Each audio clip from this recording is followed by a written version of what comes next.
ယောဂီတော်သေသွမ်းလို့သာ10 နှစ်လောက်အမြတ်မရပဲမကျွတ်မလို့ဖြစ်သွားရင်အဲ့ဒီကောင်သိပ်မကျွတ်တော့အမွေးတွေဘာတွေပေါက်လာပြီးခန္ဓာကိုယ်မှာအဝတ်တွေမရှိတော့ဘူးလူဝံကြီးလို့ဖြစ်သွားမြောက်အကောင်ကြီးလို့အဲ့တော့အကောင်ကြီးတွေဖြစ်သွားပြီးရင်သူတို့မှရှိတဲ့နောက်လာတဲ့အကောင်တွေကိုသိမ့်သွင်းပြီးတော့အဲ့ဒါသူကဆရာကြီးလှုပ်တာပဲကျန်တဲ့လာတဲ့အကောင်တွေကိုသူကဆရာကြီးဆိုတော့မရဘူးလေဟိုကအတင်းမေးထိပြီးတော့တခါတည်းသူဆရာလှုပ်လိုက်တာဆရာကြီးလုပ်နေတော့အဲ့ဒီအကောင်တွေကြတော့ကျွတ်ဖို့လည်းမလွယ်ဘူးသူများတွေကိုလာလျှော့ရင်လေသူတို့ကမကြိတ်ဘူးပြဿနာကအဲ့ဒါကြောင့်သုတ်တန်တိမှာသွားရင်ဒီတရဏဂုံတွေပါနေပြီးရင်ဘာလို့ရတယ်လဲဆိုတော့တရဏဂုံတွေတရားကတော့ဟုတ်လို့ရတယ်တရဏဂုံဘေခာနီးအမြဝေခာနီး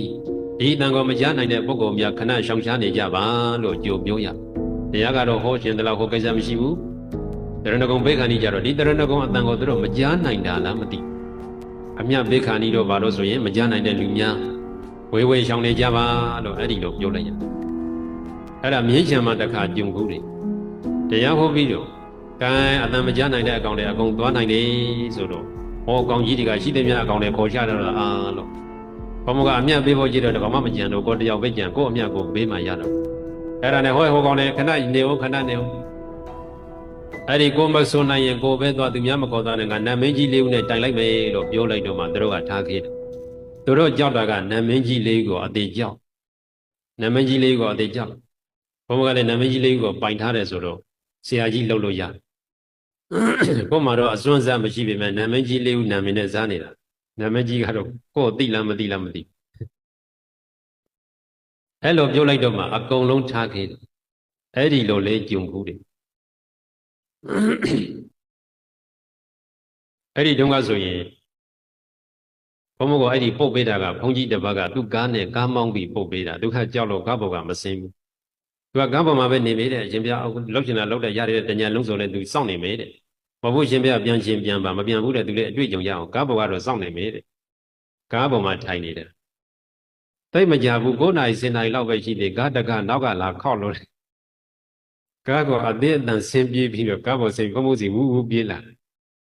မိုးလည်းရင်ကားမရရွယ်ပေးလိုက်ရတယ်သူက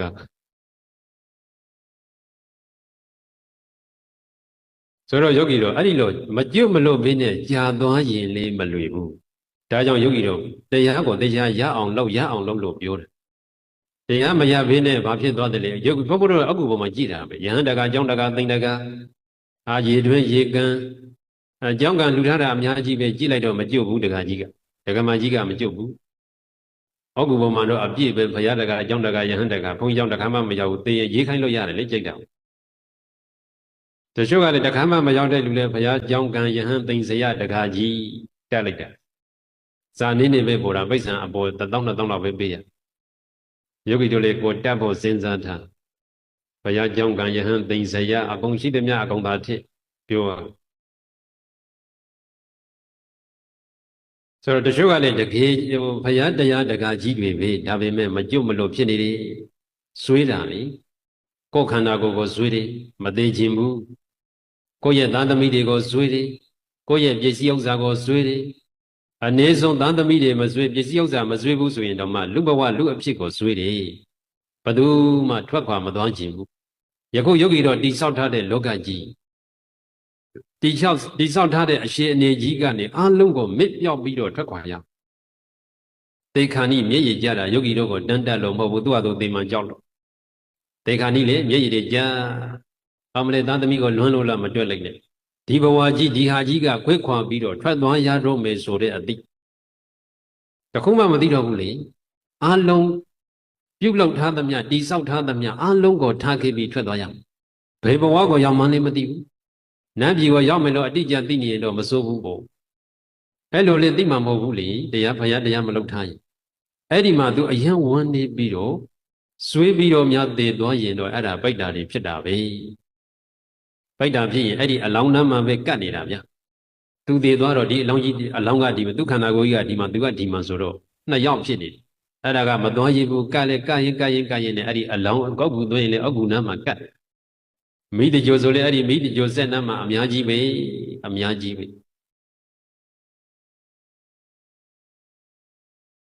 ဒါဖြင့်ယောဂီတော့သူတို့ကိုကြတော့လေတေချာလေးပြောပြရတယ်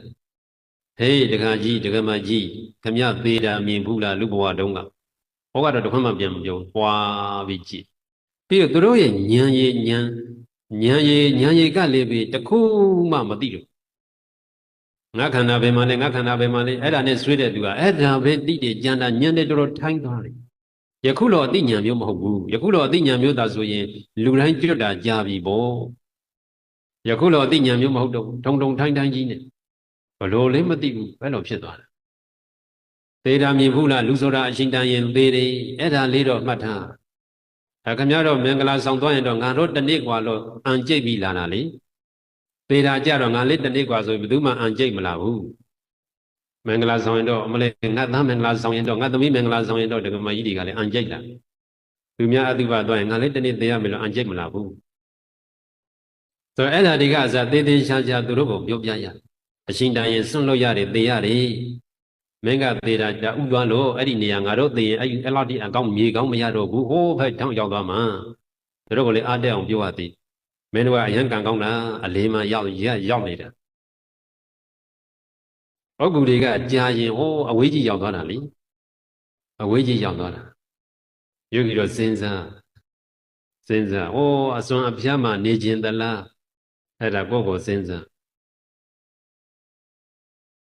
နောက်ဆိုရင်ယောဂီတို့ကမိချိုးစရာစီတောင်ရှိမှာမဟုတ်ဘူးမြန်လေးလှုပ်စရာရှိတယ်အထင်းနဲ့တော့ဘိန်းလုံးအခွန်နဲ့ကဘိန်းခွန်နဲ့ရှော့နေရရင်ကြည့်မကောင်းမိလေးပါလေးလာတော့တေချာလှုပ်ထားအောင်ဒါဖြင့်ယောဂီတို့အဲ့ဒီလိုအဆွေးတွေကအများကြီးဟောဆွေးတဲ့အကောင်းနဲ့ဒီဆွေးတဲ့အကောင်းနဲ့ဗဒမကဘုံဘကမပြောတတ်ဘူးဒီကောင်းတွေငါဘယ်လိုဟောရမလဲနောက်သူတို့ကမြင်ရင်နဲ့သူတို့အထာသိသူတို့အထာနဲ့သိလာတယ်တချို့ကငါသားပဲမှလဲငါသမီးပဲမှလဲအဲ့ဒီလိုပဲအာယုံရှိတာလေအဲ့ဒါကိုဘုန်းကြီးကနေ့တော့မဟုတ်သားသူဟဲ့ခမရဟောဘွားကြီးခမရသားကြောက်တွေ့ခဲ့တယ်ဆိုရင်သားကလွန်နေတဲ့လူကတော့လှစ်ကြည့်တာပဲကို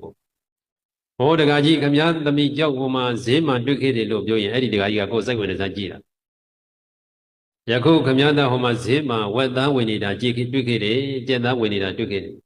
ယခုလောက်ဆိုတော့ရှက်စမ်းပြီးတော့အိုက်နေပြီပေါ့ TV လေးကြည့်ပြီးတော့မြေတွေသားသမီးတွေနဲ့ဒါဖြင့်ခမရတို့လည်းစားမှာပေါ့ဗျာဆိုတော့ဟိုကမစားရဘူးဟိုကတော့စားပြီးတော့အိုက်နေပြီတတိတောင်မရဘူးခမရကသာတတိရနေတာဟိုကတော့စိန်ကြပြီးအိုက်နေပြီတတိမရလို့ခမရစီတရက်မှလာမကြည့်ဘူးကြောက်ကတော့လာကြည့်နေရတယ်ခမရလွမ်းရင်ကြောက်ပဲလွမ်းသူများတော့မလွမ်းနဲ့လို့ပြောရတယ်ဒါပြင်အဲ့ဒီလိုသူတို့ကိုဘာလုပ်ရတယ်လဲဆိုတော့သားသမီးနဲ့မိဖရှစ်ခင်နေတဲ့သဘောတရားကိုနည်းနည်းလေးဒေါသဖြစ်အောင်ဆွတ်ပေးရဒီပိဋ္ဌာကိုဒေါသဖြစ်အောင်ဆွတ်ပေးရအဲ့ဒီတော့မှဟောကသူ့အပေါ်မှာတန်ရိုးစင်ကင်းတာလေလောဘတန်ရိုးစင်ကင်းတာလောဘတန်ရိုးစင်ကိုဒေါသတန်ရိုးစင်နဲ့ပြန်တက်ယူရ